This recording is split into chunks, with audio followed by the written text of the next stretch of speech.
Hey guys, this is China Unseen. In my video, you will see things that you don't see in normal tourism. I know, a lot of the tour vloggers have showed you places like Beijing, Shanghai, Shenzhen, all these big cities. You've all seen the shiny side, but we're gonna do something different. Today, we're gonna visit one of the richest cities in China, which is called Ordos. We're not gonna visit the metropolitan area, but the suburban area. As you can see, it's in the northern part of China and is far away from the big cities. The pointed arrow is the suburban town we're gonna visit. The first thing you're gonna notice when you're driving on the road is the giant wide road. Because the population here is not that dense, people tend to love these wide space on the road. And as you can see, the buildings on the side, they have these weird universal pink color, which shows the degree of development is not that high. In big cities, they have universal color as well, but much cleaner and classier.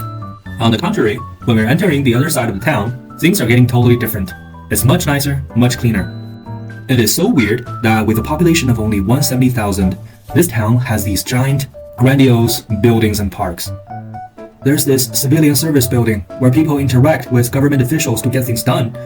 It is so big that it can hold the entire town's population in it. But it's also normal, because Chinese governments, especially suburban ones, like to showcase their development through these buildings and establishments. Except there's simply not enough people to use these infrastructures. And another funny thing is, usually it's the government buildings that are the biggest. Even a town's cultural bureau looks like this.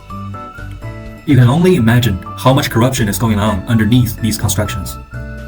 And when we get to the more central part of the town, we are getting a totally different vibe. This is called the horse racing square, where a lot of local commerce is going on.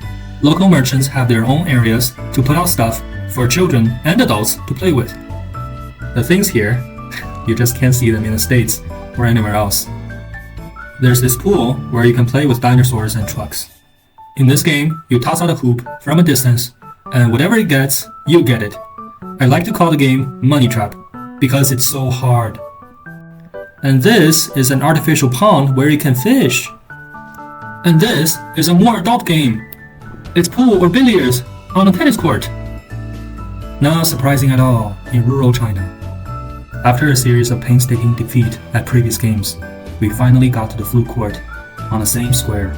It's got so many types, barbecues, fried stuff. But they're so expensive. It's absurd and weird that the price level here is close to Beijing and Shanghai's. According to one of the playground bosses, people here can't make any savings because of the high prices. But this market is good for him because he makes almost 10,000 yuan per month, which is triple the average earnings of the local people. Here, you may wonder, didn't you just say that Ordos is one of the richest cities in mainland China? Yeah, that's true.